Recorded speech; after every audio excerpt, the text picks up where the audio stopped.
sabe? Ultimamente eu tenho me questionado muito sobre qual o papel de um parceiro na saúde.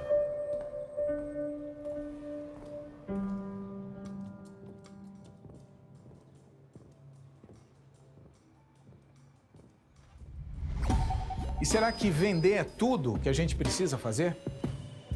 Eu não sei, às vezes eu penso que estou sozinho nessa, mas não faz mais sentido. A gente precisa de mais. Na verdade, o mercado exige mais. Eu sinto que é minha responsabilidade estar próximo de quem está comigo todos os dias. É muito bom me envolver com tudo isso, percebe? Eu não estou falando só em estar presente em todo o território nacional. Bom, nisso também. Mas o que eu acredito de verdade é no investimento em capacitação, tanto da minha equipe quanto dos profissionais de mercado. Eu quero ir além. Por exemplo, se eu estou atendendo a um cliente da urologia, cabe a mim oferecer uma equipe de técnicos e uma estrutura própria de lasers. Claro, tudo isso aliado a uma inteligência de agendamento de cirurgia. E se eu perceber que ele tem uma demanda muito alta, eu posso sim oferecer um estoque consignado.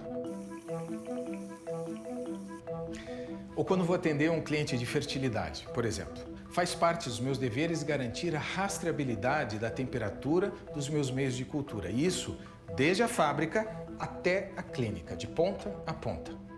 Mas é o mínimo, né? Me assegurar que eles estarão estáveis. Mas, para além disso, eu vou manter um controle sobre o fluxo das demandas dos meus clientes.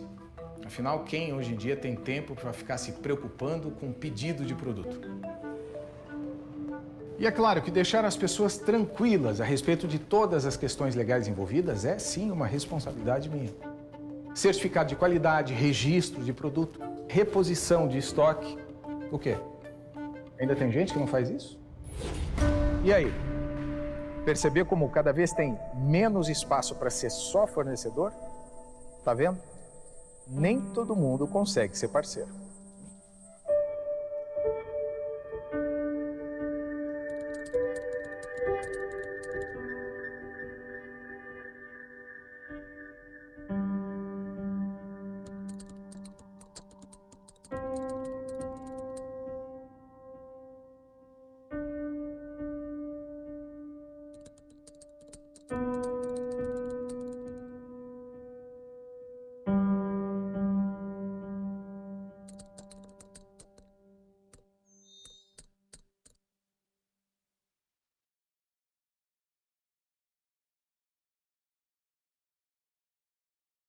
Todos sabemos que o mercado não está tão estável quanto antes.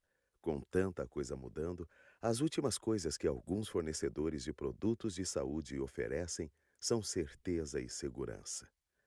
Pois é, se nem as empresas estão se sentindo completamente confiantes, quem dirá seus pacientes? Nossa resposta a esse cenário é simples. Vamos continuar sendo o parceiro no qual os clientes confiam.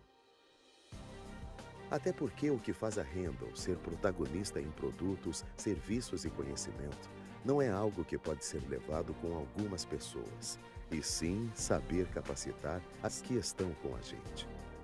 Não é uma ideia que pode ser imitada.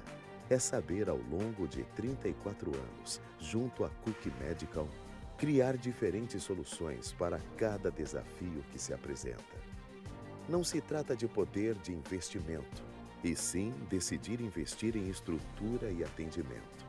Não é querer ser a maior em valores, mas saber manter e aplicar os nossos valores. Poder falar com tranquilidade que a gente oferece parceria de verdade, independentemente de como estão as coisas, é o que só a Handle faz. Handle. Urologia, fertilidade e conhecimento.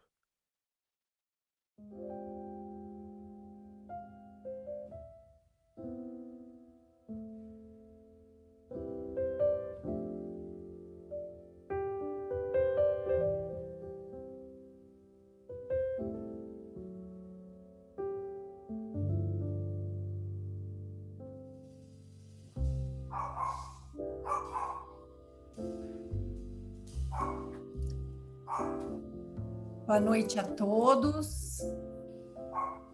Então, boa noite, Viviane. Boa noite. Boa noite, doutor Felipe.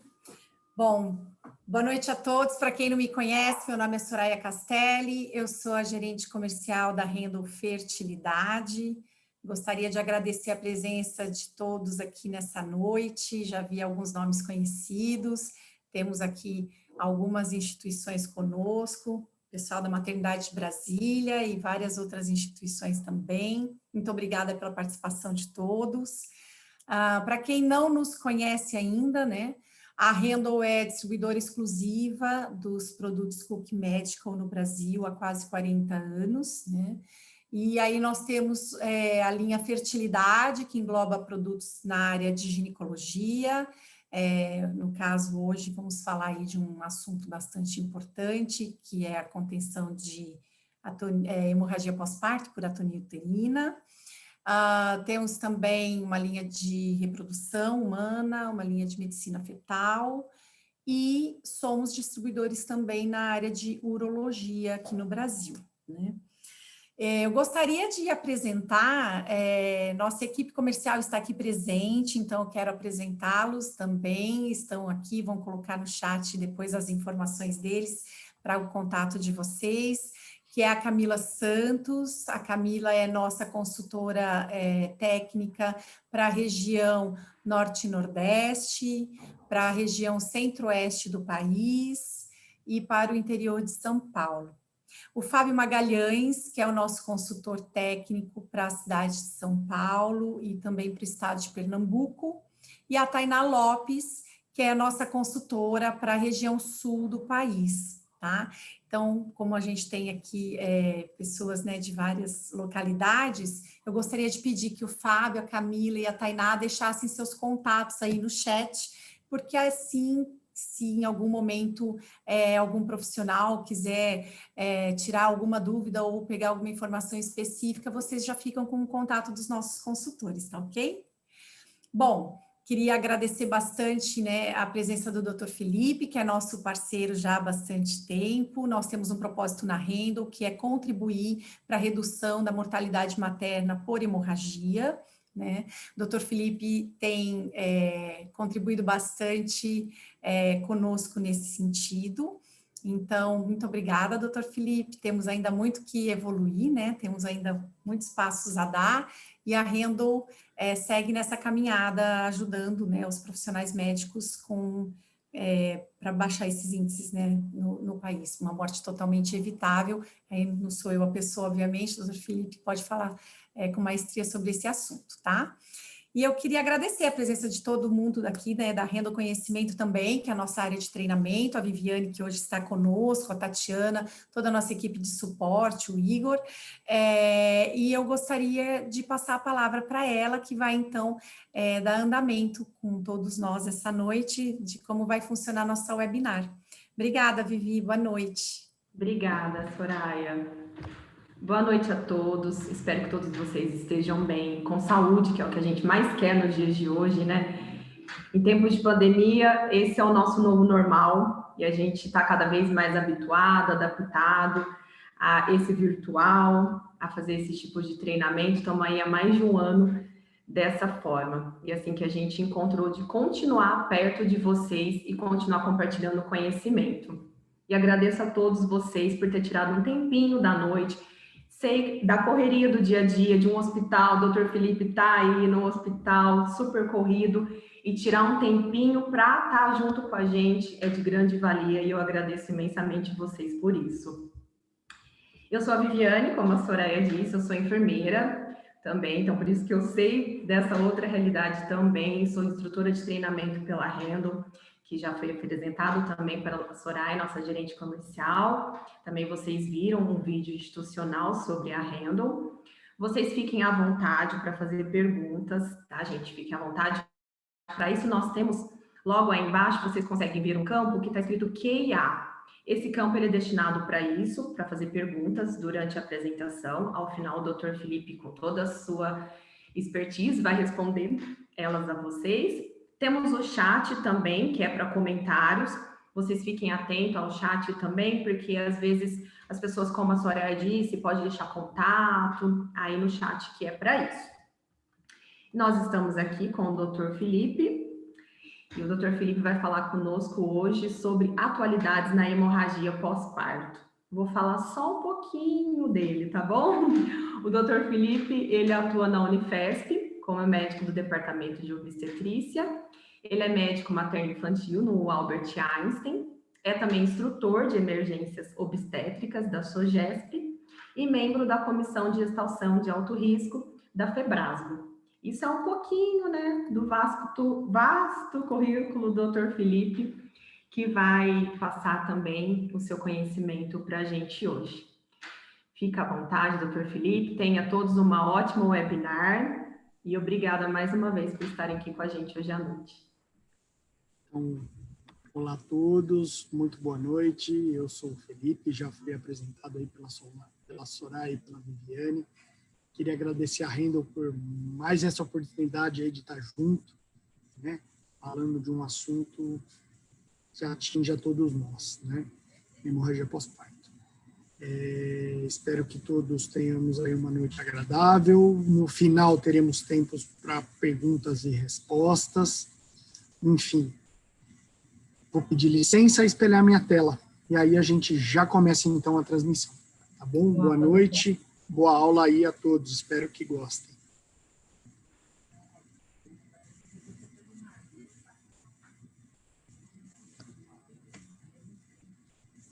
Então, só me deem um ok, que vocês veem a projeção, por favor, Soraya, Vivi. Ok, doutor. Sim, tudo ok. certo. Tudo ok.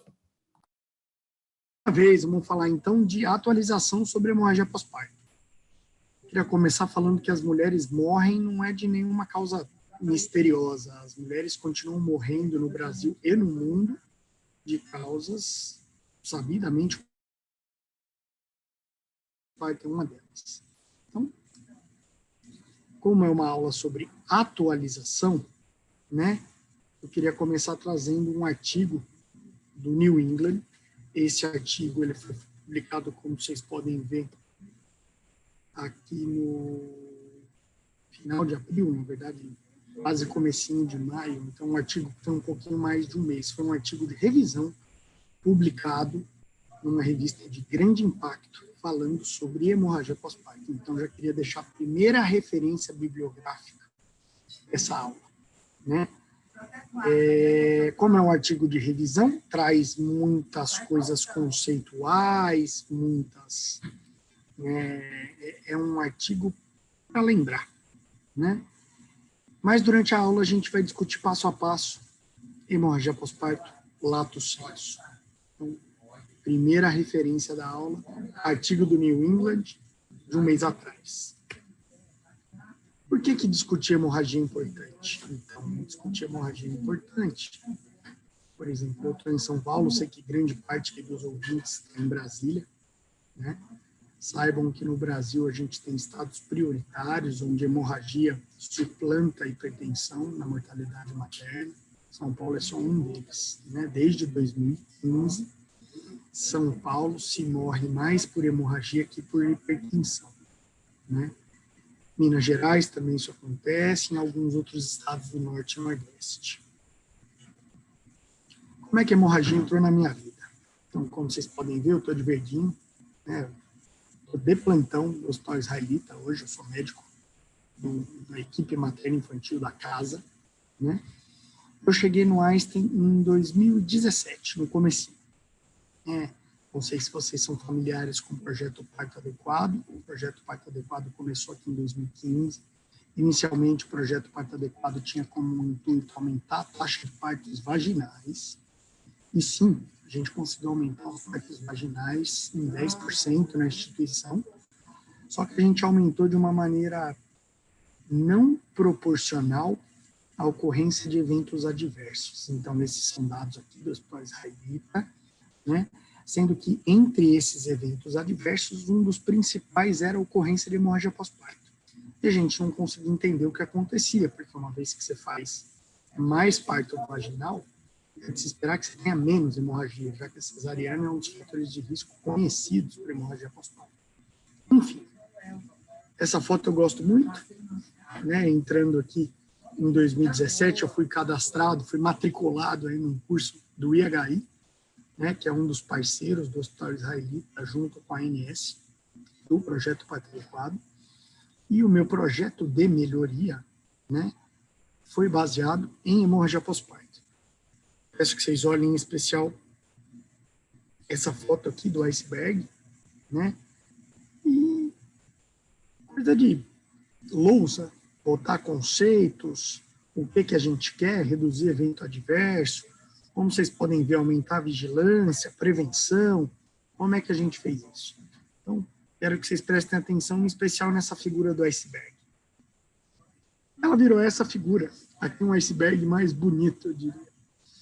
O que a gente tem no iceberg? A ponta do iceberg é a mortalidade. E a gente sabe que mesmo que as mulheres continuam morrendo de hemorragia, hoje se morre menos do que se morria, embora não tenhamos atingido números adequados, né?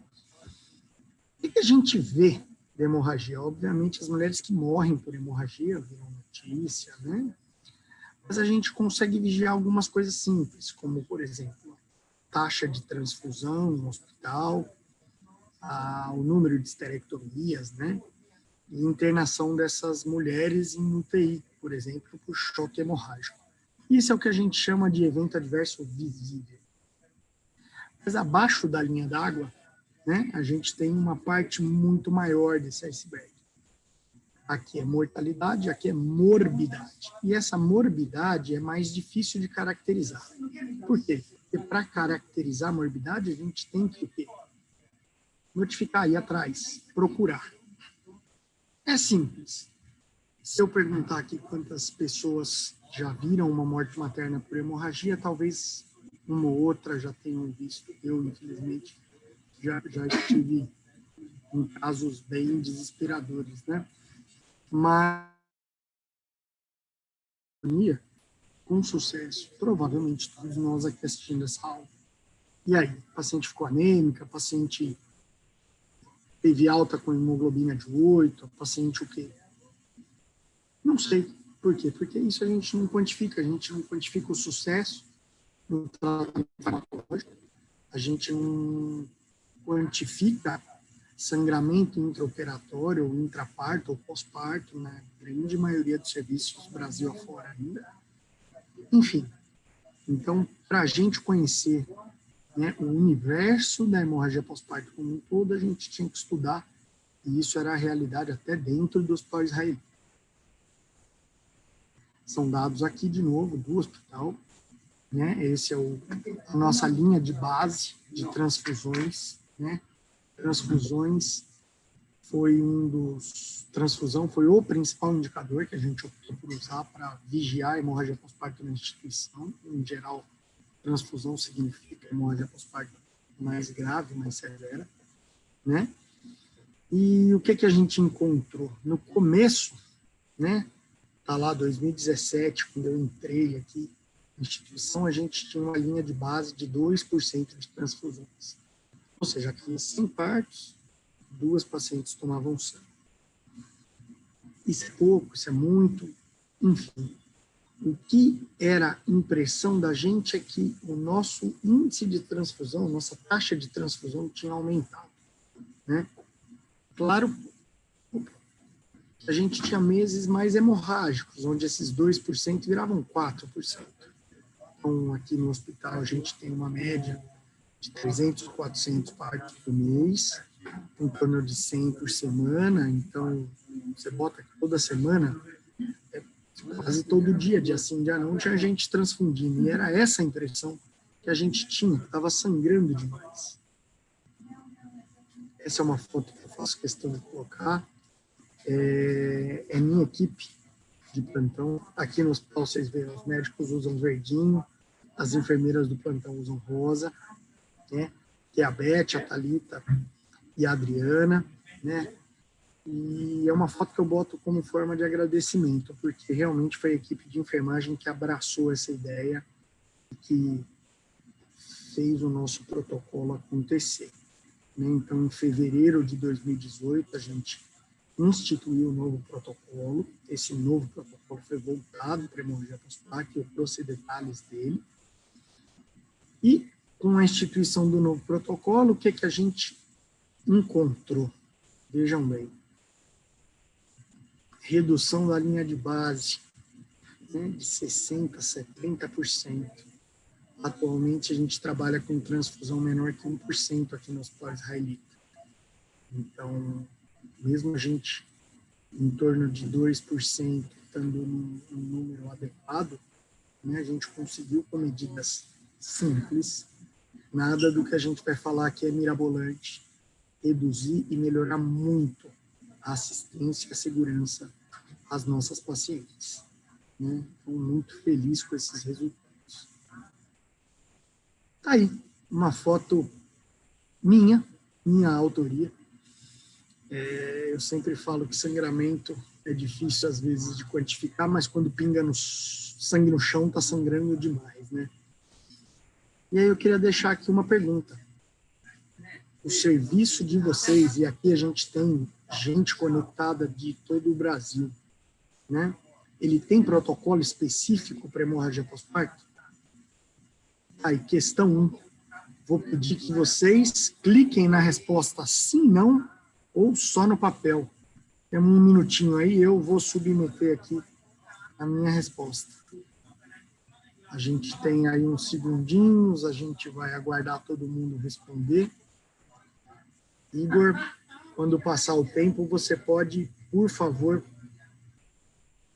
espelhar nossos resultados da enquete. Só para falar, pessoal, temos mais algumas questões durante a aula, para manter o pessoal conectado, para manter um pouco aí a interação com vocês mesmo à distância. Já somos aí, 100 participantes. Pessoal, prazer estar aqui com vocês nessa segunda-feira à noite, com tanta gente conectada. E aí, Igor, já temos resultados?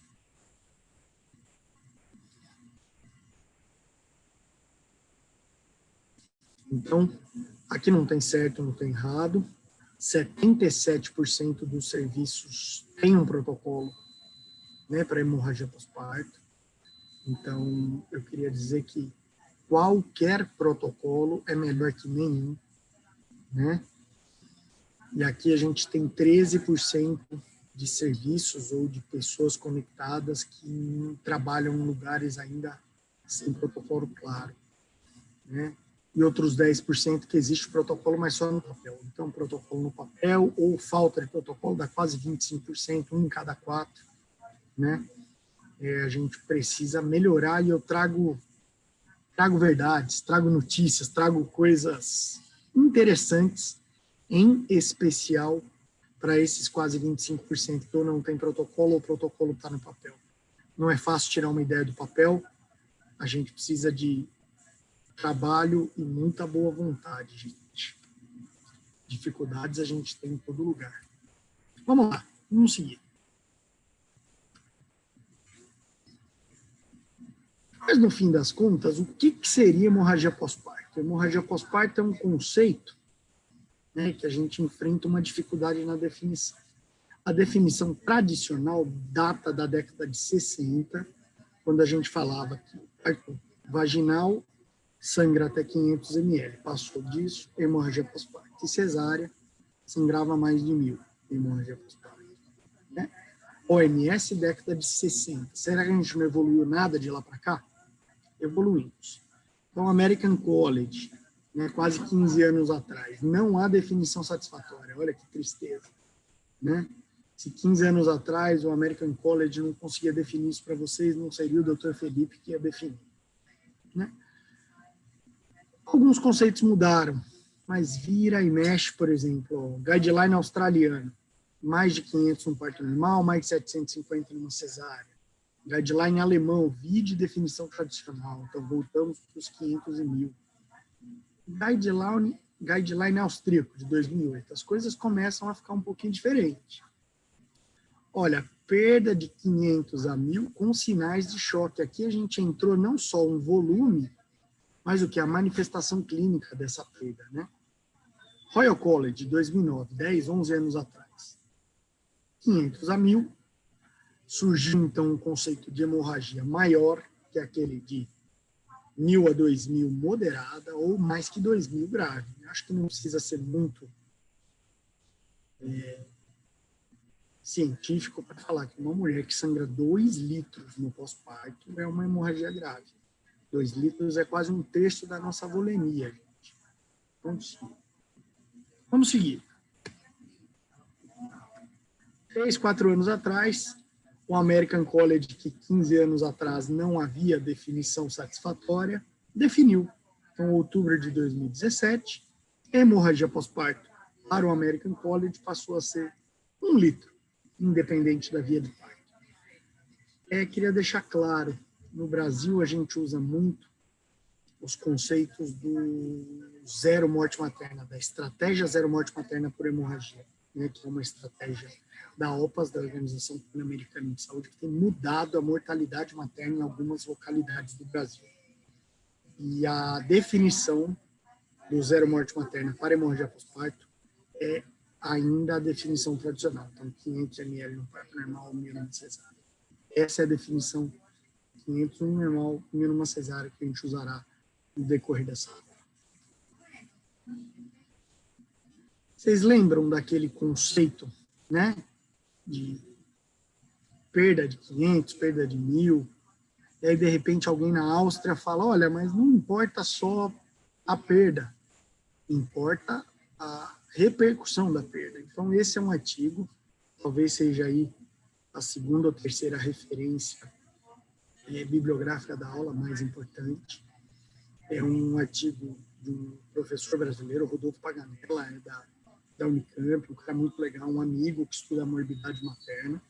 E o que ele traz nesse artigo de muito interessante? Ele traz conceitos que aliam o volume perdido e a repercussão clínica. Isso a gente vai ver mais à frente. Só guardem esse artigo aí, né? Façam um print da tela, tirem uma foto, enfim.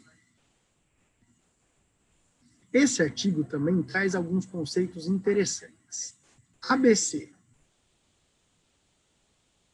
Sejamos todos alerta para hemorragia.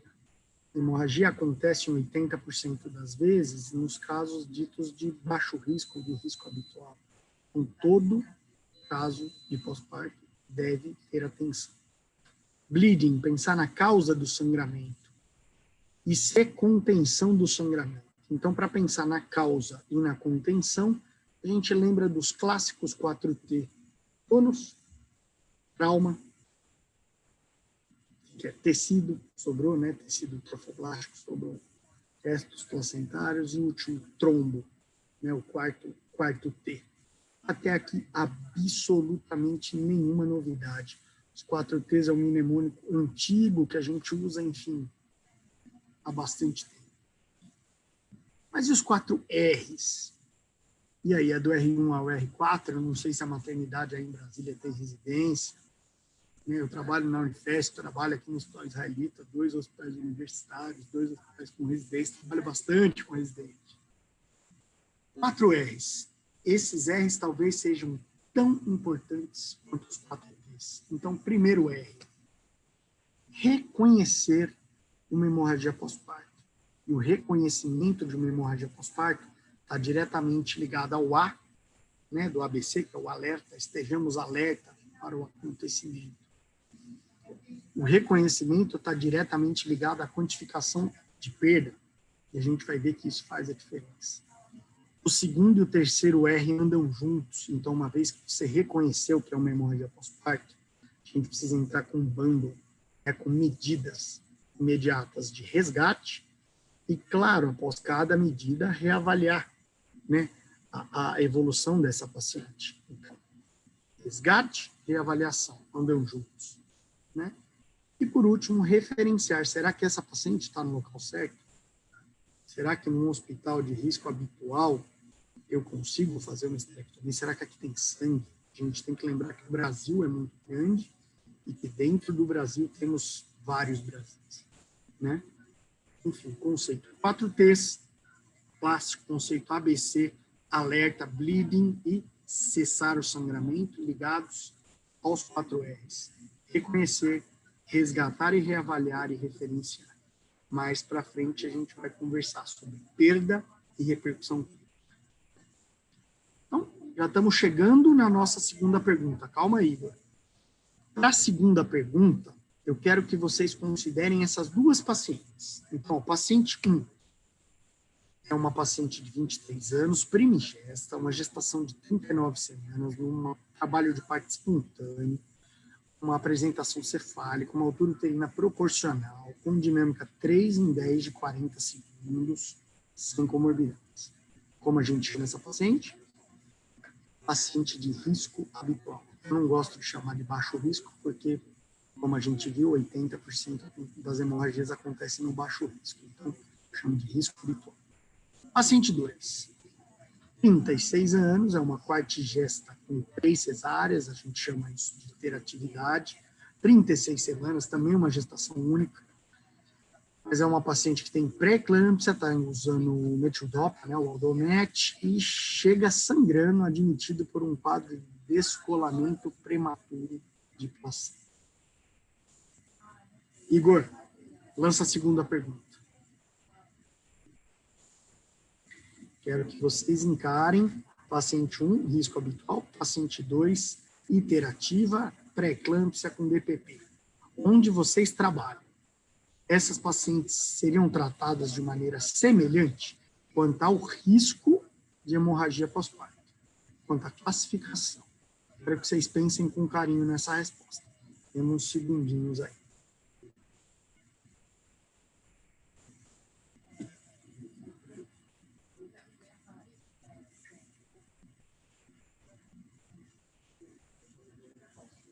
Todo mundo lendo as opções com calma, né?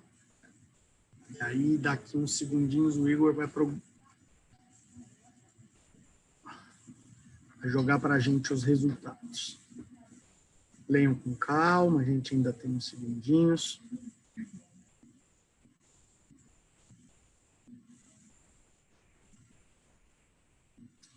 Lembrando que é quanto ao risco de sangramento, viu, gente?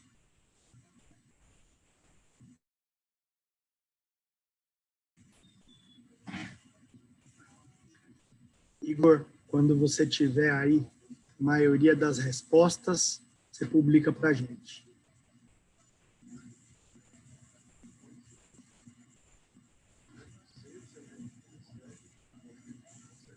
Maravilha, olha aí. Então, vamos ver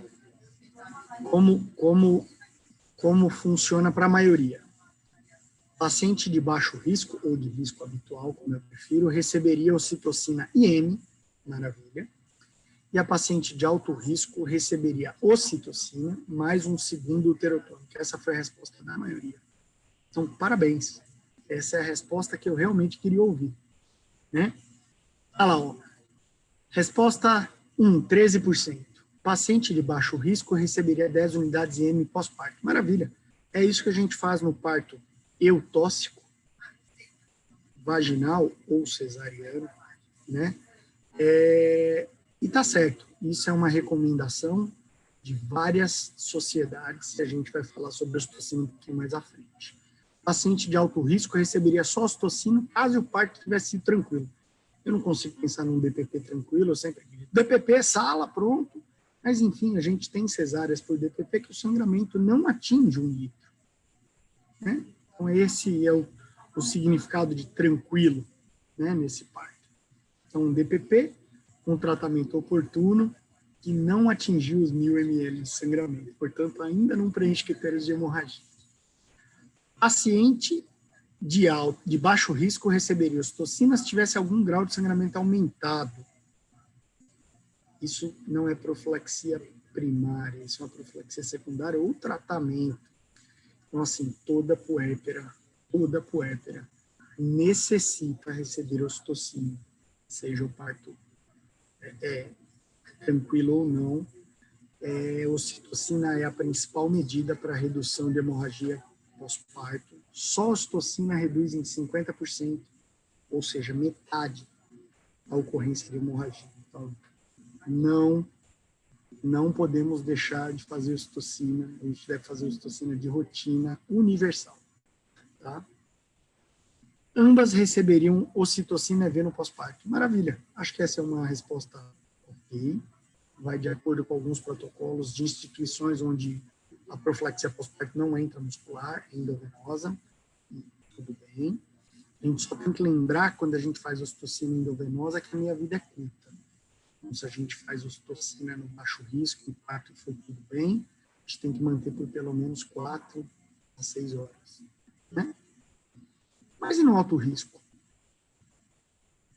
A gente vai dar só ocitocina basta? Vamos discutir isso mais aqui para frente.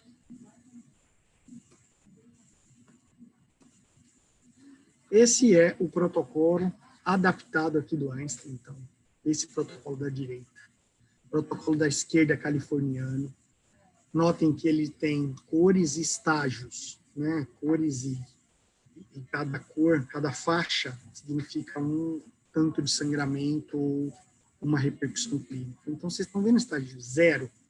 Estágio 0 é o quê? A paciente nem sangrou. A paciente foi admitida em trabalho de parto. Ó, todas as mulheres em trabalho de parto.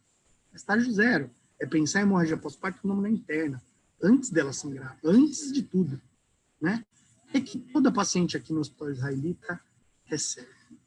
Bom, ela é avaliada quanto ao risco de sangramento, ela recebe ocitocina, né? A profilaxia primária com ocitocina, que é a principal o quê? É o principal item do manejo ativo do terceiro período, que é essa sigla aí, ó, MAT3P. Todas as pacientes. Todas as pacientes também têm, como vocês podem ver, ó, pesagem, avaliação o quê? Objetiva da perda sanguínea. Isso para todas. Todas. É estágio 0, essa paciente não sangrou. E, obviamente, a partir do momento que ela sangra, a gente tem uma série de botões, de gatilhos, que são disparados pela equipe. Aqui a gente tem a maior parte dos partos pela equipe externa, né? Então, a gente tem gatilhos que são desencadeados pela enfermagem, que chama o plantão, que chama o banco de sangue, o laboratório, enfim. Como vocês podem ver, código obstétrico é chamar o plantão, onde a gente chama toda uma equipe, né? E eu trouxe alguns detalhes desse código mais para frente. Olha lá. Não falei que toda paciente é classificada? Essa é uma classificação sugerida pelo American College, naquele artigo lá de 2017, né? Não é novo. Né? E eles separavam em baixo, médio e alto risco. O que a gente fez aqui no Einstein e na Unifesp? A gente resolveu simplificar. Então, a gente deixou como verdinho baixo risco e o 1000 médio e alto risco, porque a diferença médio e alto risco é discreta. A gente tem que lembrar que isso é na admissão da paciente. Quem faz é a enfermeira no centro de parto em geral, quando essa paciente é admitida. A gente tem que lembrar que existem fatores de risco que mudam durante o trabalho de parto. Não sabe aquele trabalho de parto prolongado, uso de ocitocina, é importante, né? Então, a gente tem que ter coragem de reclassificar a paciente, às vezes, durante o trabalho de parto. Tá lá. Toda paciente que interna hoje aqui no Hospital Israelita recebe identificação do risco hemorrágico. Né? E essas que são classificadas como de alto risco, elas recebem um alerta no sistema. Então, todas as vezes que qualquer pessoa acessar o sistema eletrônico dessa paciente, vai aparecer um alerta. Opa. O alerta diz risco de sangramento.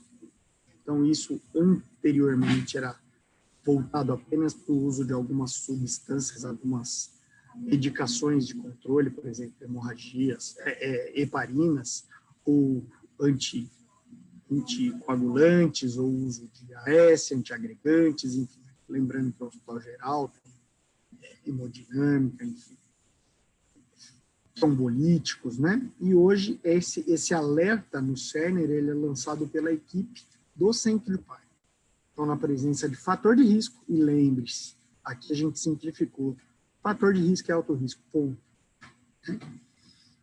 E essa paciente classificada como alto risco, ela recebe a admissão, coleta de tipagem, um laboratório básico e uma reserva de sangue. O que é diferente aqui no Einstein?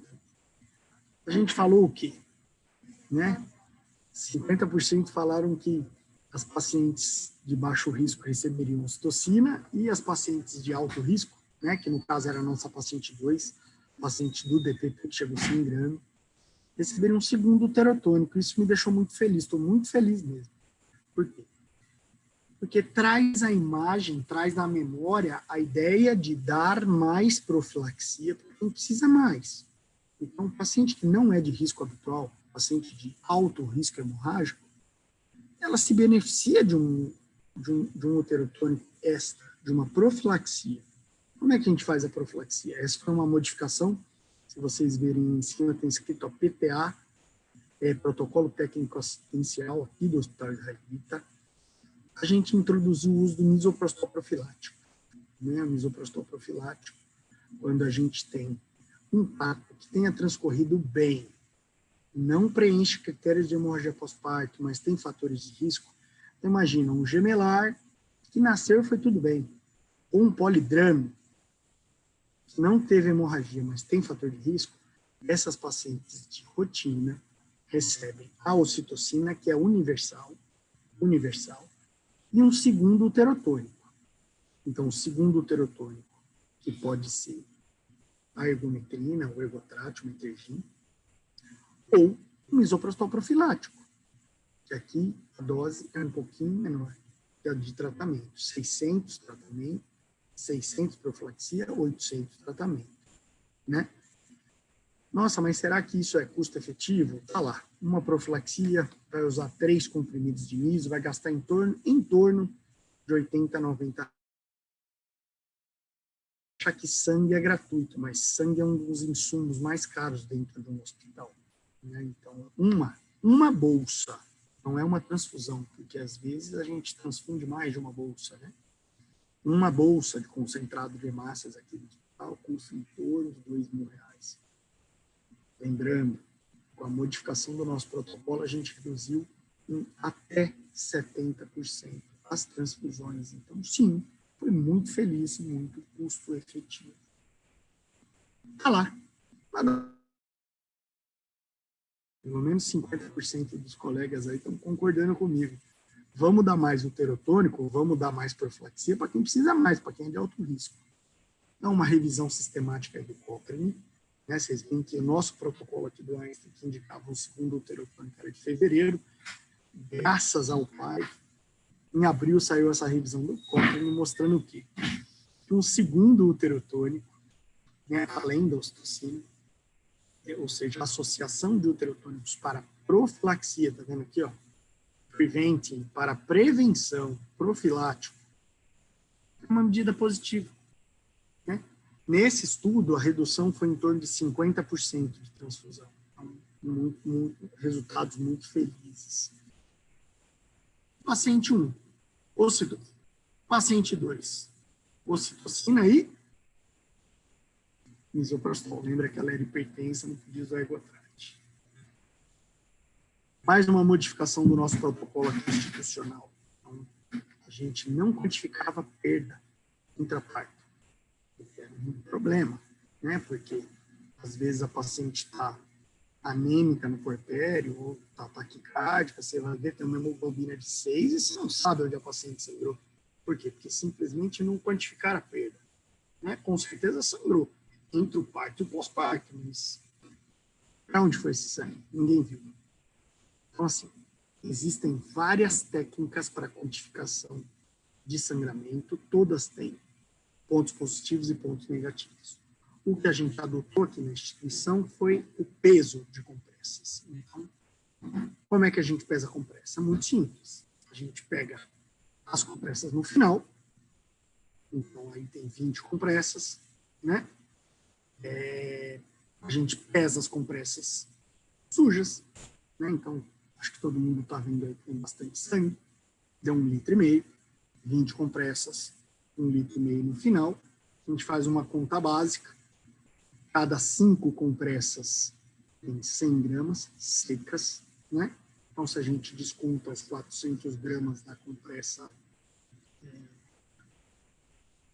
inicial seca, a gente tem uma perda de 1,1 litro, ou seja, independente da via de parto, estamos diante de uma hemorragia pós-parto. Essa paciente vai ser olhada com outros olhos, né? E lembrar que 1,1 litro é um valor limítrofe. Obstetra, quando eu falo obstetra, médico e enfermeira, a gente está acostumado a ver sangue, então 1,1 litro talvez passasse desapercebido. Não. Por quê? Porque a gente tem que dar atenção a essa paciente. Se é hemorragia pós-parto, a gente tem que avaliar.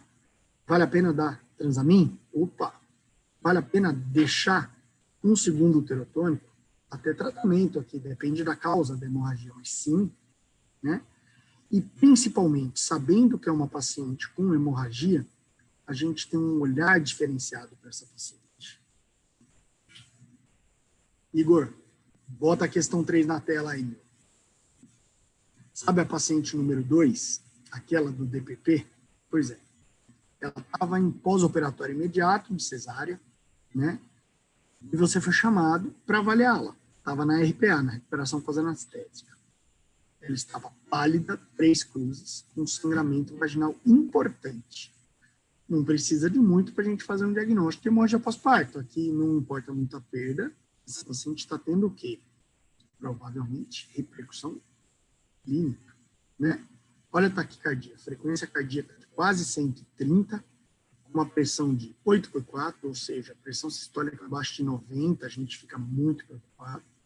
Uma frequência respiratória de 32 e a oximetria nem pega. Queria saber aí do pessoal que está conectado, quais seriam suas medidas iniciais? Vamos lá, pessoal.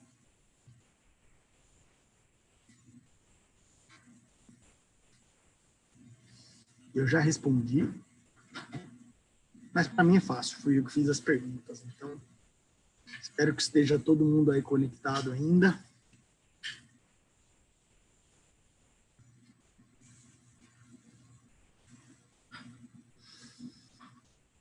Olha que beleza, já temos resultados.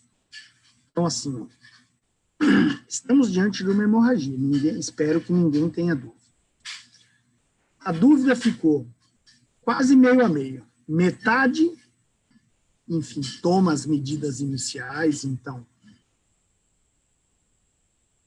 Frase muito boa. Então, a paciente te comoveu, você está preocupado com ela, move, monitor, oxigênio e veia. Óbvio. Veia são 2 acessos calibrosos, né? Expansão volêmica com cristalóide, perfeito. A gente repõe volume inicialmente com soro fisiológico ou com Ringer, né? Aumentar a infusão de ocitocina. Claro, desde que a gente acha que seja uma atonia. Perfeito? Acho que ninguém teria dúvida de fazer isso. A dúvida ficou coliexames ou coliexames e transfundo. E aí? A gente vai ver mais à frente. Mas aqui eu quero que vocês gravem esses valores. 128 de frequência e 84 de pressão sistólica. Porque mais à frente a gente vai usar esses valores para calcular a perda clínica estimada, né? É uma coisinha que é derivada do trauma, que chama índice de choque. A gente vai usar na aula de hoje. Maravilha, pessoal. O que não pode fazer? Não pode correr. Aqui a gente precisa ter prontidão, todos alerta. Alguém na RPA chamou o paciente sangrando, você vai. Por quê? Porque a gente tem uma hora que chama hora de ouro, para tratar essa paciente e cessar a hemorragia ou para estar em estado avançado de tratamento. Tá lá. Prontidão, não é assim? Conceito da hora de ouro. Conceito da hora de ouro a gente herdou da sepse. Acho que ninguém tem dúvida. O paciente com sepse precisa receber antibiótico na primeira hora. Óbvio, tá tudo, né, medular. Por que a paciente sangrando a gente demora para ir avaliar? Não deve. Então, nesse momento aqui da aula, a gente para. Eu quero que vocês digitem depois no Google Estratégia Zero Morte Materna por Hemorragia Pós-Parto. Vocês baixem o PDF. Essa é mais uma referência bibliográfica para vocês. Essa estratégia tem mudado vidas no Brasil. Tá? Maranhão, Piauí, Tocantins, sabe? Lugares que tinham mortalidade materna de 3 dígitos, caindo para 2. A gente tem feito muita diferença. Está lá. Lembram do ABC?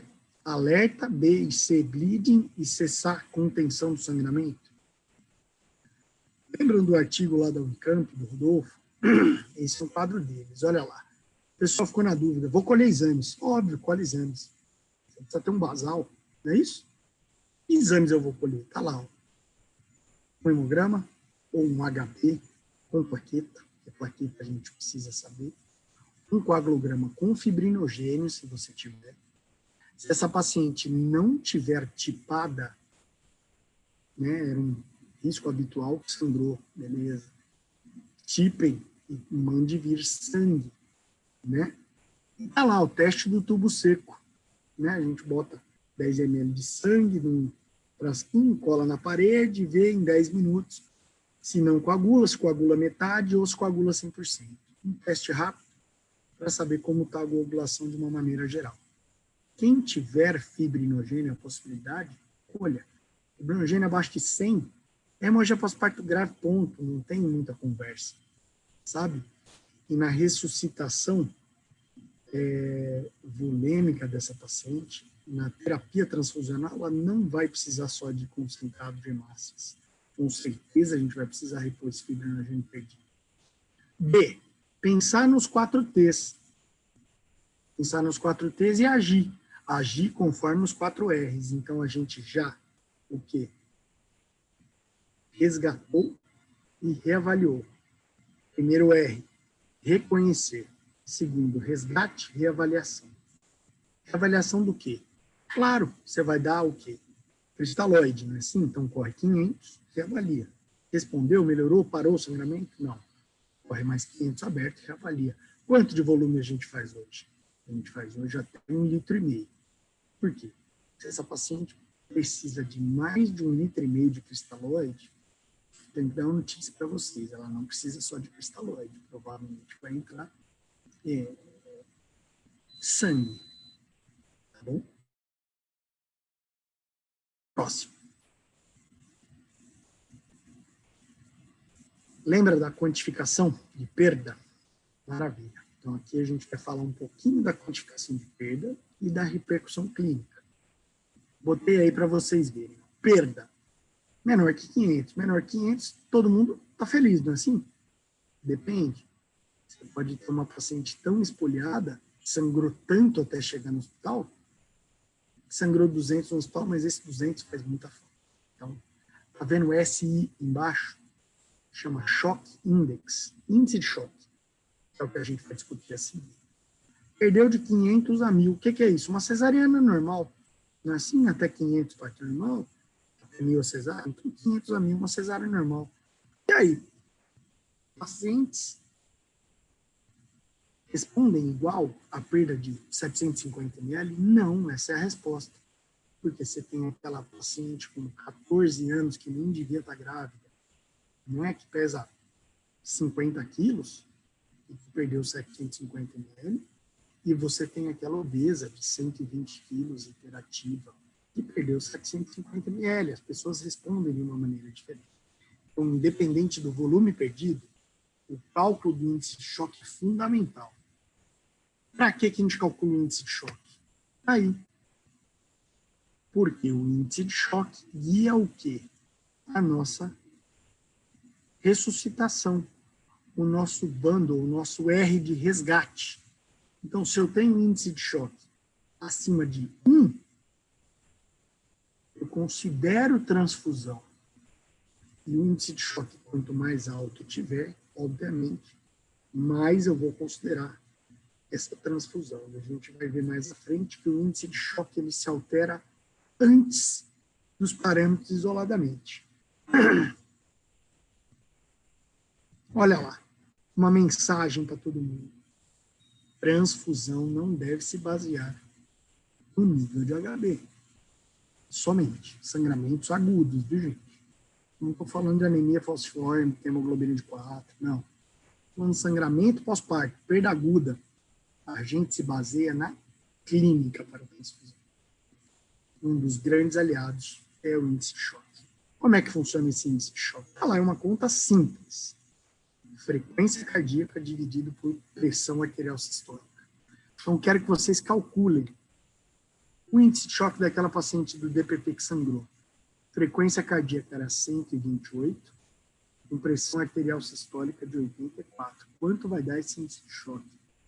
1,4, 1,5. Olha lá. Acima de 1 está alterado. Mas, 1,4.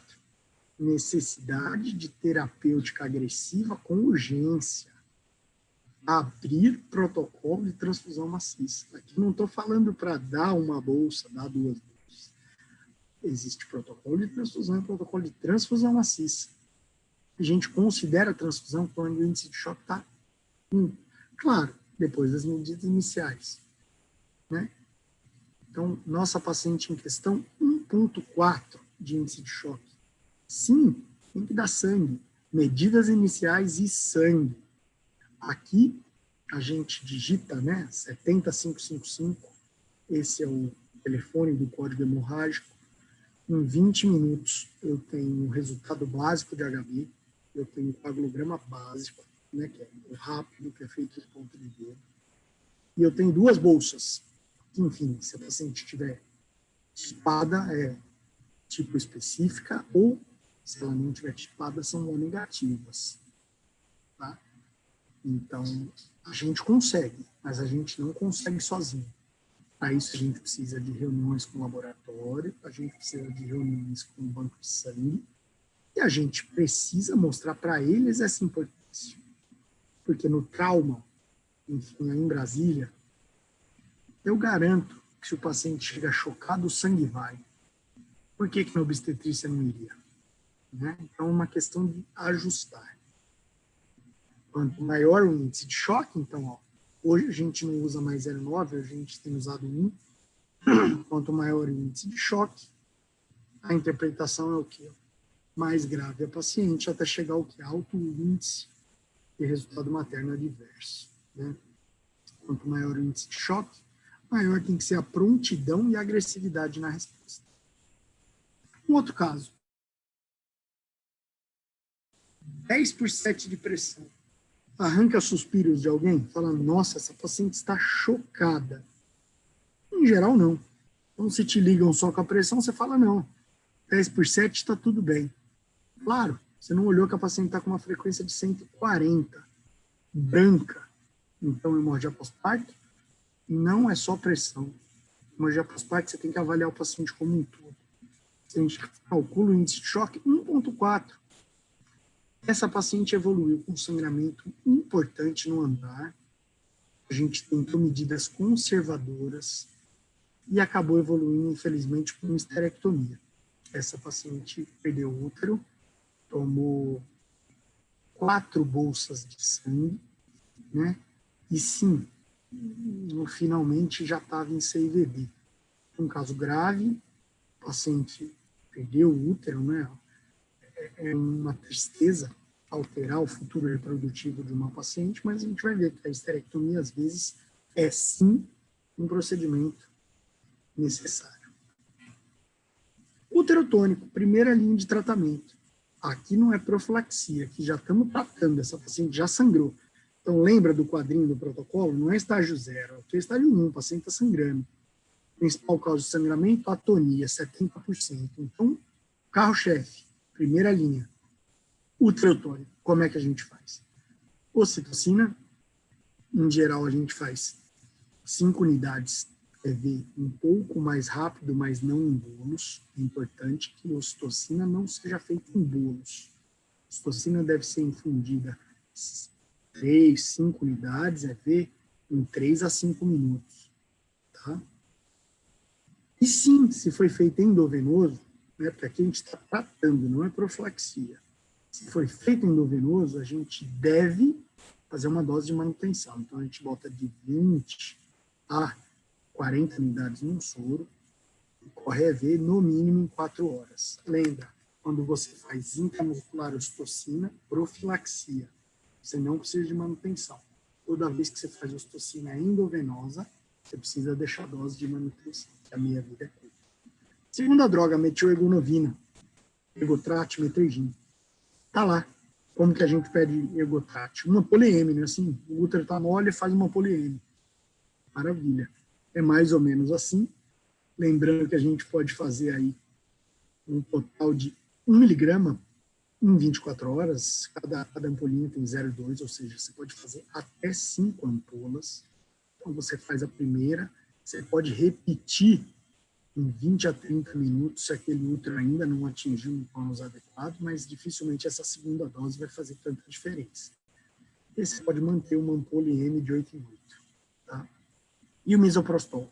Aí 600 é dose profilática, o que a gente faz é dose terapêutica, 800 a 1000. Né? Esse é um artigo americano, lá eles têm a formulação oral ou sublingual, enfim. Aqui a gente ainda aguarda a liberação dessa via. O que a gente faz aqui é colocar 4 comprimidos de 200 via retal. Lembrar que a metilergonovina tem a contraindicação da hipertensão, pré-eclâmpsia, cardiopatia, e o misoprostol tem um delta de 15 a 20 minutos para começar a fazer um efeito legal, né, que é o momento que ele começa a ser aí absorvido. Mas não tem nada além do uterotônico? Tem, né? Transamin, tá? É ácido tranexâmico. Não é recente, ó, vocês podem ver, o cadastro do trial foi de 2010. Isso é medicação ó, antiga, né? O trial. O resultado é mais recente. E como que a gente usa esse negócio? Lembrando, não é o uterotônico. Transamin é um antifibrinolítico. Ele faz aquele coágulo ficar mais forte. Então, ele não é usado somente na tonia. Ele é usado em qualquer causa de hemorragia pós-parto. Tá? São 4 ampolas, cada ampolinha aí tem 250 miligramas, então o total da dose é 1 grama. A gente faz esse 1 grama diluído em via específica, ou seja, naquele momento que está correndo o Transamin, aquela veia do Transamin vai correr de 10 a 20 minutos, né? No outro acesso está correndo o quê? Uterotônico, volume, sangue se precisar, né? Lembrar que tem efeitos adversos se a infusão é muito rápida, mas o Transamin, né, o ácido tranexâmico, é uma das medicações quase 20% da morte ligada à hemorragia, tanto em parto normal quanto na cesariana, sem que houvesse eventos tromboembólicos a mais, né, que era um grande medo que a gente tinha. Então, Transamin 1 grama deve ser usado no início do quadro de hemorragia, nas primeiras 3, 4 horas. Mnemônico, eu gosto desse mnemônico, Tomimiso, né, tratamento farmacológico de hemorragia por atonia. T, Transamin, ou ácido tranexâmico, ocitocina. Então, lembrar lá atrás da profilaxia, mas se sangrou, tem tratamento. Metilergonovina, metrigine, né, e miso de miso, né, 800 programas via retal. Quando os uterotônicos falham, a gente tem que prosseguir terapia, não é assim? Então, aqui eu trouxe uma ilustração, estão vendo um gordinho aí vestindo TAN. TAN é o traje anti-choque de neoprene. Não são todos os estados em que o TAN é disponível, mas eu quis trazer para vocês verem. Existe em algumas localidades, pode ser que alguém conectado aí, o TAN seja a realidade, então aqui em São Paulo ainda não é, né? E o TAN, ele redistribui o sangue para onde realmente precisa, né? Que é o quê? Coração, sistema nervoso, para o paciente manter o quê? Perfusão coronariana e nível de consciência. Continua sangrando. O TAN, ele não faz parar. O TAN é um tratamento adjuvante. Ele ganha tempo, ele é uma ponte. Essa paciente sai, por exemplo, do pré-hospitalar, sangrou em casa, sei lá, o SAMU identificou que era hemorragia pós-parto, botou o TAN e levou para o hospital, né? Está sangrando. A gente já tentou medidas farmacológicas. Continua sangrando. Está aqui. SOS Bacre Balão, balão de resgate de Bacre. Um balão especificamente criado, né, pelo professor Bakri para tratamento de hemorragia. Então, essa é uma foto daquele artigo do New England, é uma foto muito feliz, eu gosto muito dela. O que a gente vê? O balão preenchendo a cavidade uterina. Se vocês notarem aqui, ó, a gente tem uma esterotomia, então, neste caso, a ilustração mostra o uso do balão numa cesariana, né? E aqui, a seringa do kit inflando esse balão. A gente vai falar um pouquinho no vídeo, eu vou narrar o vídeo para vocês. Importante, isso não é uma aula para vender balão, isso não é uma aula da Handle, isso é uma aula sobre hemorragia. Esses dados não são da Handle, esses dados não são do Dr. Felipe. Esses dados são da American College, né? Então, as técnicas de tamponamento uterino, o balão de Bakri é uma dessas técnicas de tamponamento, mostra a efetividade em, no mínimo, 75% dos casos, ou seja, nos casos em que você passou o balão, 3 em cada 4 o balão vai ser efetivo, vai resolver o problema da hemorragia. Claro, tem uma curva de aprendizado mínima, então a gente precisa fazer um treinamento. Eu sei que na maternidade em Brasília vocês vão ter um treinamento em loco, então o treinamento é simples, a inserção do balão é fácil, né? E vocês vão ter um produto que é muito efetivo, 75% de chance de resolver a hemorragia, né? Aqui é uma ilustração da colocação apropriada, então, como vocês podem ver aqui, ó, o balão ele fica inserido acima do orifício interno do colo, né? Se o balão assume essa forma aqui de ampulheta, a gente precisa desinsuflar o balão e reposicionar para que ele fique acima do orifício do colo. E uma vez estando acima do orifício do colo, a gente precisa o quê?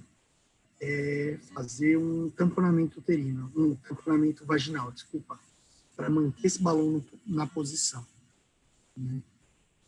Aqui a visão sagital, a bexiga, né, onde a gente vai inserir o quê? Um catéter de débito urinário, um catéter de Foley, uma sonda. Aqui o balão acima do orifício interno do colo. Eu queria que vocês notassem que ele tem, né, uma via distal aqui, ó, orifício de drenagem. Então o sangue que eventualmente ficaria coletado aqui, ele pega essa via. E vocês vão ver, no balão em si, você tem a via que você infla o balão, e você tem essa via distal, que na verdade esse sangue, você consegue quantificar o débito, enfim, da perda, né? E aqui, a fixação vaginal, né, o tampão. Vou passar agora para vocês o vídeo do balão, tá? O vídeo está em inglês, algumas pessoas reclamaram um pouco do áudio, então a gente vai passar o vídeo sem áudio e eu vou narrar o vídeo para vocês. Podemos começar, Igor.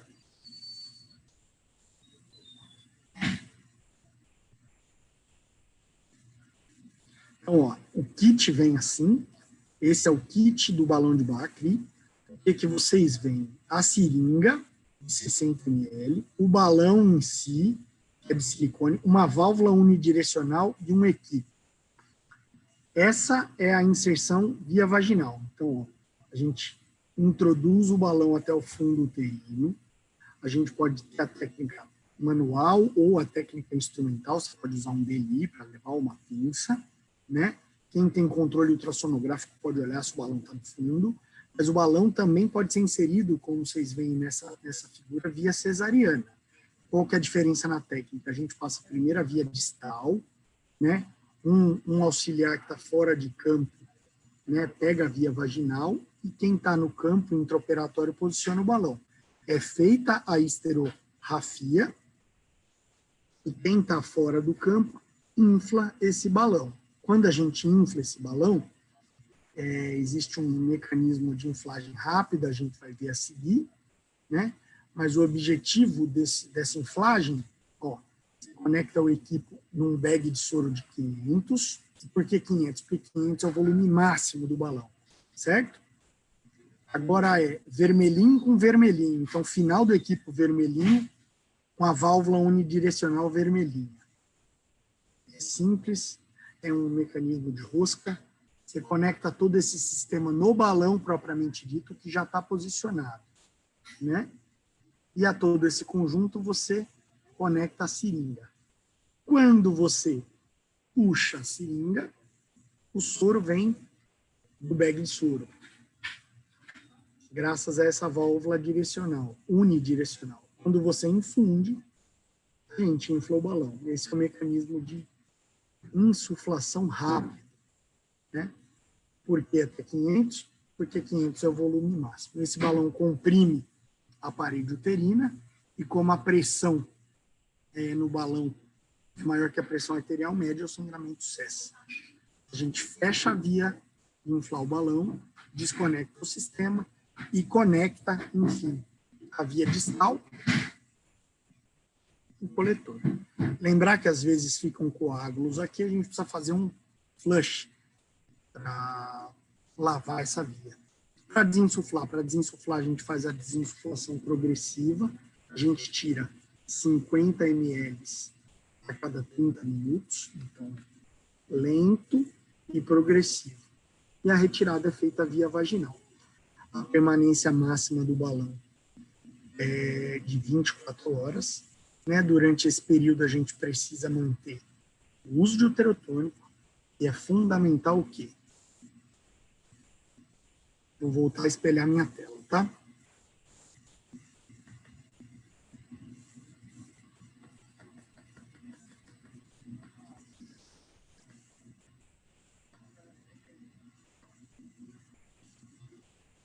Durante esse momento é fundamental a gente manter uterotônicos e antibióticos, visto que a gente está com um corpo estranho dentro da cavidade uterina.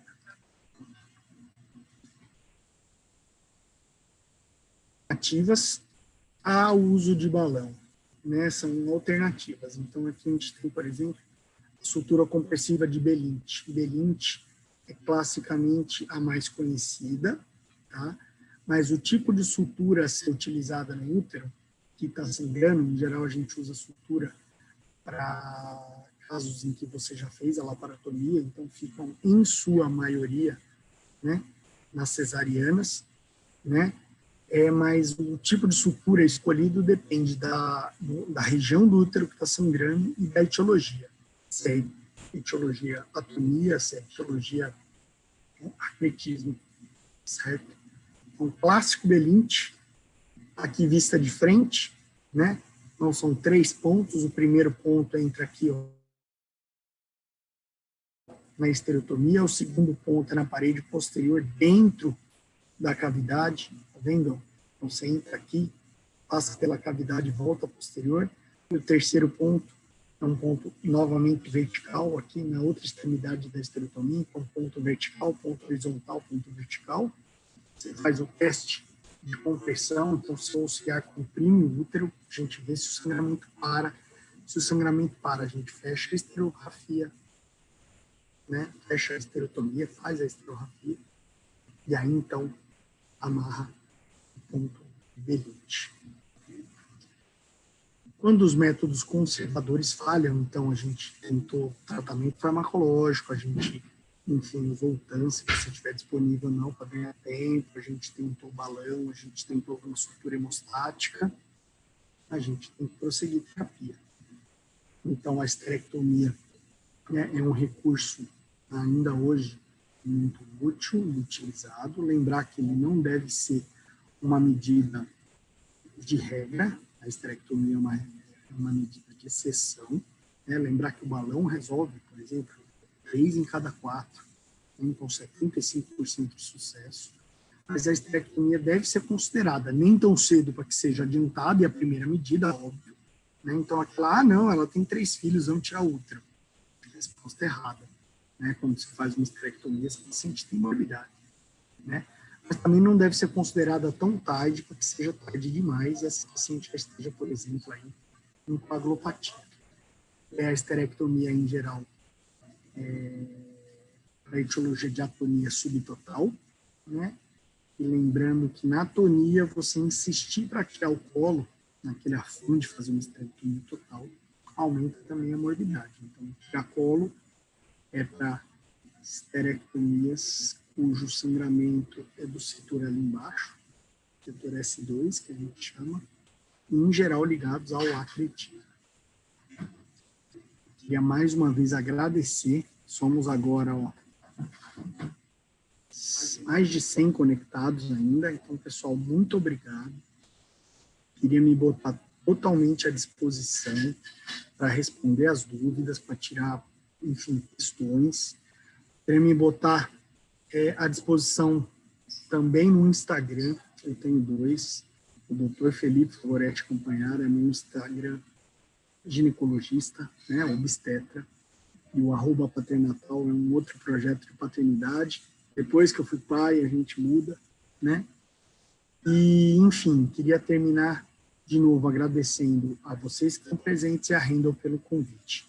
Vou terminar aqui deixando meu contato e aguardando, enfim, os comentários e as dúvidas. Grande abraço e boa noite a todos.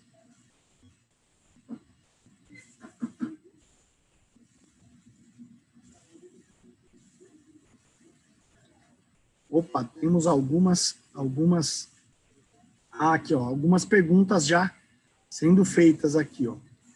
Então, ó, parabéns, doutor Felipe, muito obrigado. É um prazer estar aqui com vocês de novo. A Michele Sabino, inserção do balão de Bacre é realizado pelo médico ou pode ser pela enfermeira?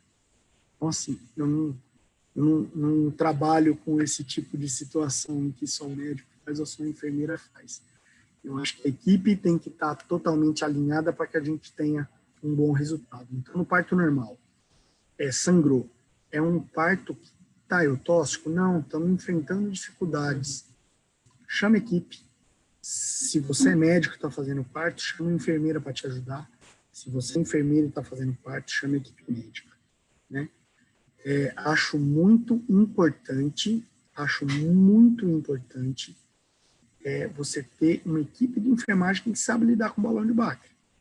E ainda não é maioria, né? Mas o balão tem cuidados que são muito específicos de vocês. Por exemplo, aquele flush para tirar o coágulo, né?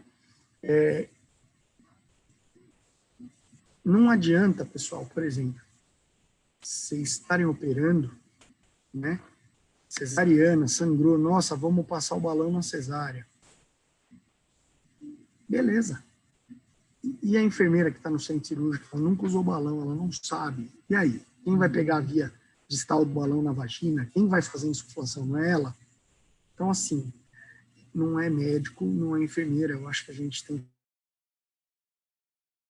Existem protocolos bem definidos, papéis bem definidos, mas o principal é ter uma equipe que trabalha junto. Né? Então, é algo a ser construído. Quando a gente mudou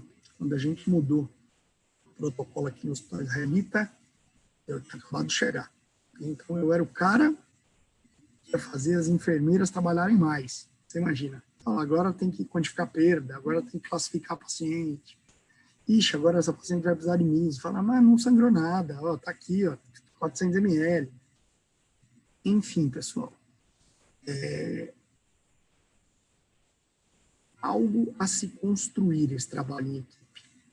Um ano depois, 70% de transfusões a menos, as próprias enfermeiras, e eu tenho um relacionamento muito bom com a enfermagem, né? Eu ia falar, olha, doutor, realmente mudou, né? E quando eu mostrei os dados, elas falaram, olha, sensacional, todo mundo muito feliz de ter feito parte de tudo isso. Então, aqui, ó. Você participou do meu parto. Ana Jéssica, eu lembro de você. Seu bebê nasceu no Natal. Eu lembro de você. Que bom ter notícias suas. Um beijo grande. Tive com o Rodrigo esses dias, falamos inclusive do seu parto. Vamos ver aqui. Pergunta.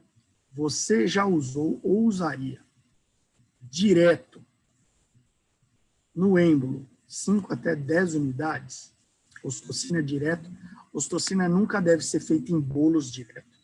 Ocitocina em bolos tem relatos de espasmo coronariano e óbito pela ocitocina.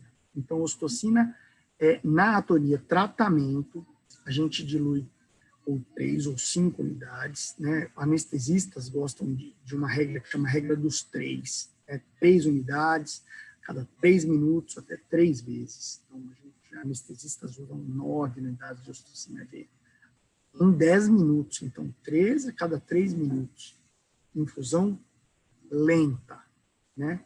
Bolos de ocitocina nunca. Aumentar o bolos de ocitocina, então de 5 a 10, não mudou desfecho, não melhorou o resultado. Então, o ataque no sangramento entre 3 e 5 unidades, tá? Um plantão com você. Queria um plantão com você não, Michele? Eu tô querendo fugir do plantão. Tô tentando ir embora aqui do plantão. Você quer vir dar plantão? Pode vir dar plantão aqui, né? A esterectomia, então, seria feita apenas 24 horas, que é o tempo de ação do balão, uma vez que o outro não foi efetivado. Ótima pergunta. Então, é assim, Michele, você passou o balão. Quando o balão dá certo, você vê na hora. Ponto. Você vê o sangramento diminuir. Sabe? Começa a sair um pouquinho pelaquela via distal e você vê o sangramento reduzir. Ótimo. Maravilha. O balão fica até 24 horas. Então, vamos supor que você passou o balão 3 da manhã. Você vai tirar o balão às 3 da manhã do outro dia? Não. Balão, nesse caso, é para ser visto de dia com todo mundo acordado. Então, assim, é até 24 horas. Mas, nesses casos, paciente estável, corrigiu hemoglobina, se precisar, transfundiu, resolveu a questão de coagulação, o fibrinogênio está normal, o paciente está estável, umas 14, 15 horas começa a desinsuflar. Grande chance, 75% das vezes vai dar certo assim. Nas 25%, nas outras, os outros 25%, ou seja, uma em 4 a 4 vai falhar. Nessas que falha, você tem que estar preparado para um passo além. O passo além pode sim ser esterectomia, mas pode ser, por exemplo, uma embolização, se você tiver disponível. Né? Muito boa pergunta, Michele. Tem mais perguntas aqui no chat. Como fazer um balão de urgência quando o hospital não tem o original? Excelente pergunta. E aqui eu quero deixar bem claro, a Handle me dá total liberdade de falar com vocês. Vocês não têm o balão original, o paciente está sangrando, vocês devem construir um balão artesanal. Se você colocar no YouTube construção de balão artesanal, tem várias técnicas. Funciona? Funciona a este fim, né? Mas a gente tem uma estação onde a gente constrói um balão artesanal na oficina da OPAS. Deixa eu ver mais perguntas aqui. Pacientes com vigência de infecção por Covid.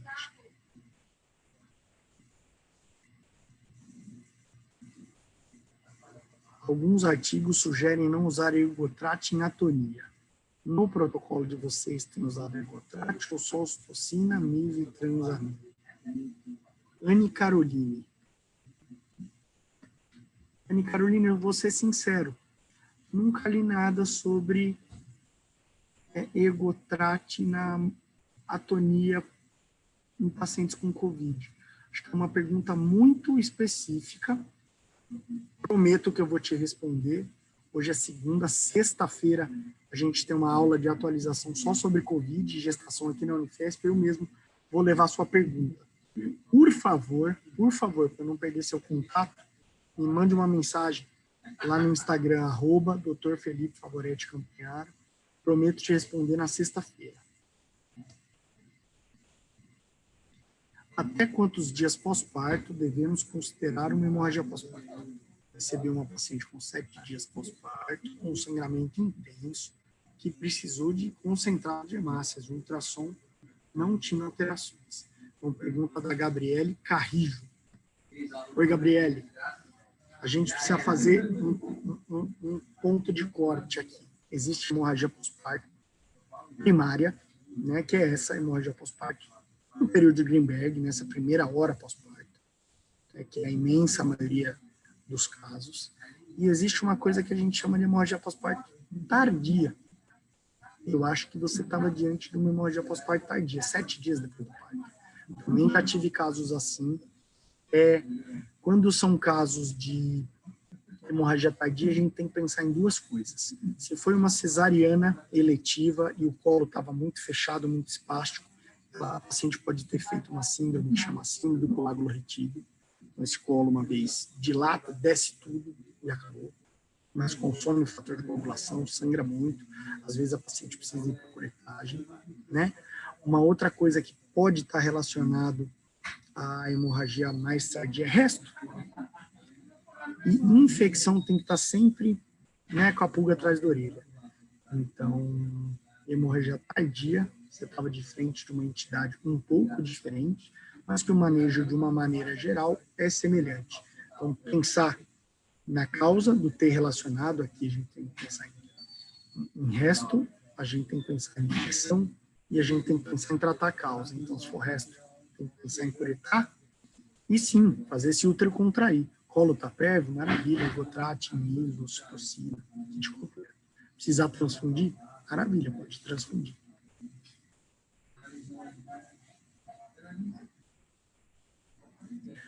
Contraindicação para o uso do balão. Pergunta muito boa, de alguém anônimo. Então, lembra que o balão, né, é um corpo estranho dentro do útero. Então, se você tem um parto com infecção, não é tão interessante, né? Em alguns momentos tinha escrito que CVD não era legal, mas enfim, paciente em CVD é a que mais precisa. Então, pode sim, acho que a única contraindicação formal seria a presença de infecção. Ou claro, né, gestação intraútero, nasceu um gemelar, tem um outro lá dentro, coisas absurdas, mas de maneira geral só penso em infecção como contraindicação.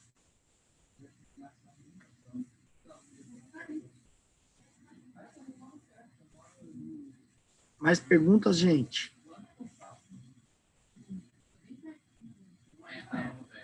Estou muito feliz, Ana, de ter notícias suas. Que bom, espero que a neném esteja bem.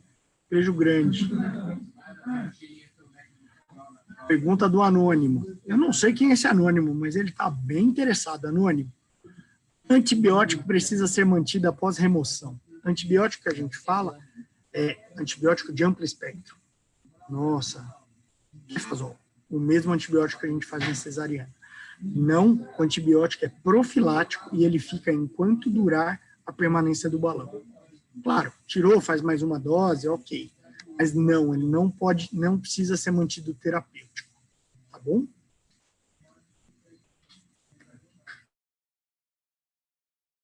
Perguntas, gente?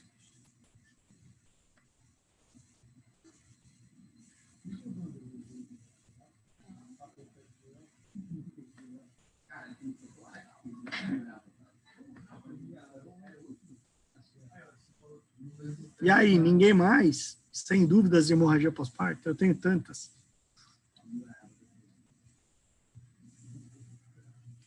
Obrigado aí pelos comentários, o pessoal que agradeceu. Obrigado mesmo. Já que você disse que você tem tantas dúvidas, doutor Felipe, primeiro, obrigado pela aula, né? Brilhante, como Imagina. sempre trazendo novas informações, né? Sempre, realmente, o nome da aula, o nome já diz, né? Atualidades. Você sempre realmente traz atualizações para a gente sobre esse tema. E já que não tinham perguntas, agora não sei se tem, estou vendo aqui que já... Tem mais uma aqui, ó. Como mensurar o sangramento na cesárea? Então, assim, a gente usa aspirador. Sim, esse sangramento... lembra que eu falei, todo método quantitativo tem pontos positivos e negativos. Então, quando a gente usa muito o aspirador, a gente acaba, enfim, subestimando o sangramento. A lembrar que qualquer método de quantificar o sangramento é melhor que nenhum método. E qualquer método objetivo, pesar é objetivo, a gente diminui a chance de erro, mas todo método está sujeito a erro. A gente tem, por exemplo, como usar queda do hematócrito pós-parto, a gente tem como usar métodos que eles chamam de fotocolorimétrico, eu não tenho experiência. Eu gosto de coisas simples e práticas. A gente tem a compressa suja, a gente já usou, não vai aumentar gasto. A gente tem a balança que a gente usa para pesar o RN. Enfim, padroniza um método. E se você achou que sangrou mais, encara como hemorragia, se você achar que está subestimando, né? Hoje eu operei uma paciente com polidrame importante, uma diabetes descompensada, né? Na verdade, eu achei que estava superestimado a perda, deu 700 ml. Por quê? Porque tinha líquido para todo lado, tinha 2, 3 litros de líquido. A gente aspirou 1,5 litro, mas ainda molhou campo, molhou roupa, enfim. Participantes da maternidade, acho que é da maternidade de Brasília, não esqueçam de preencher a lista de presença no link aí informado pelo Pedro, né? Oi, Alberto. Esses dias houve treinamento, aula sobre ligadura das artérias uterinas, hipogástrica. Como você vê este tempo? Ainda cabe? Cabe. Na verdade, a aula ia ficar muito extensa, mas entra junto das suturas compressivas. Então, mais ou menos ali junto do belinte, pensar numa ligadura de artérias uterinas é super atual, dá certo, funciona e deve sim ser pensado. Rui. Vanessa, um beijo grande, bloco cirúrgico, todo mundo aí da Maternidade Brasília, eu que agradeço a presença de vocês.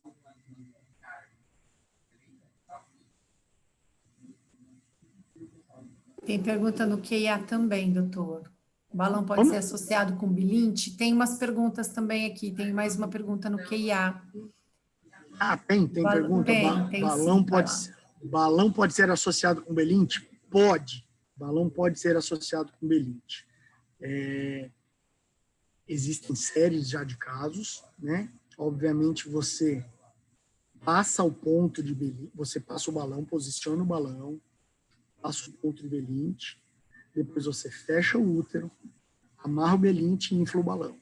Não dá para inflar o balão e depois fazer o belinte, que você vai furar o balão, talvez, né?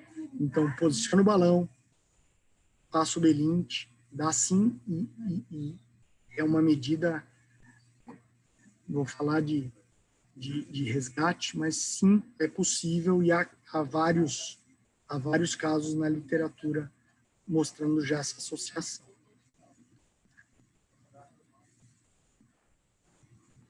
Massagem bimanual, pode fazer ainda até iniciarmos o protocolo?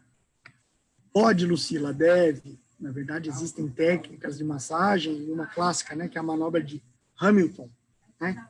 Você introduz a mão via vaginal e contrai esse útero. Sim, a massagem uterina tem seu lugar ainda. Como fazer o flush para retirar os coágulos? É simples. Depois que o balão está inflado, você pega a via distal, 20 ml de solução fisiológica e faz um flush naquela via. Esse flush é suficiente para empurrar ou desfazer esses coágulos e depois você conecta essa via distal com um coletor. No treinamento prático, acredito que vocês vão ter esse passo a passo e é simples.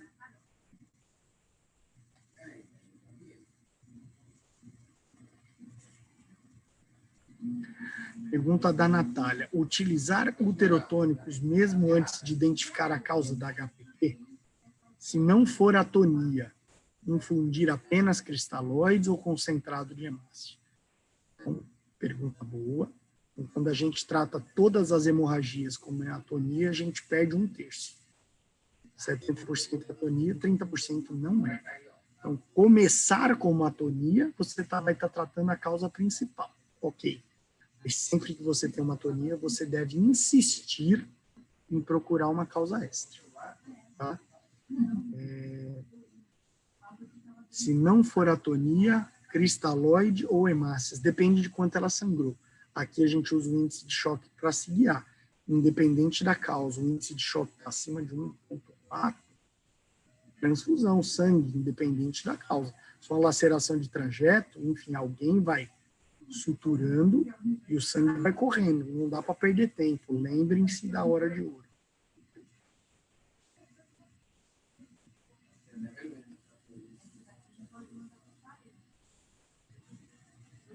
Obrigado, gente. Agradeço aí os comentários.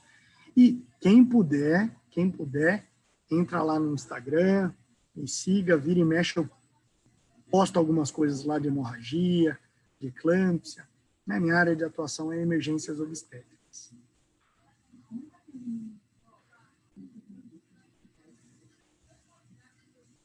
Vivi, Soraya, não sei se tem mais algum rito de fim. Todo mundo parabenizando o Dr. Felipe aqui, como era previsível. Excelente aula, parabéns, Dr. Felipe. Que bom, Obrigada. obrigado, imagina. E obrigado pela interação de todos vocês também, enriquece a nossa aula. Com certeza.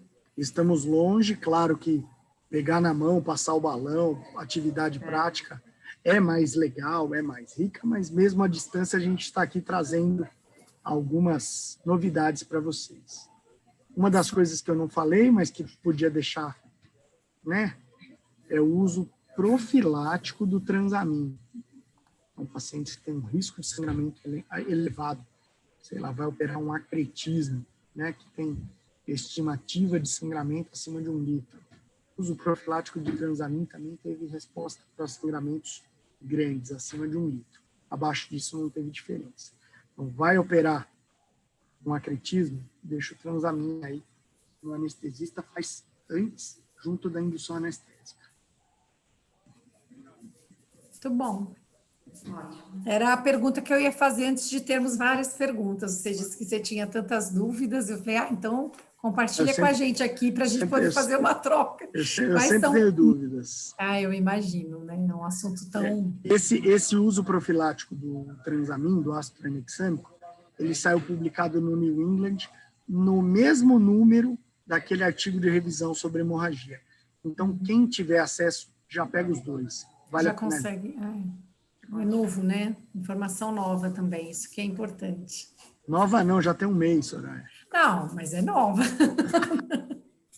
Na última aula nós não tínhamos essa informação. Não tinha.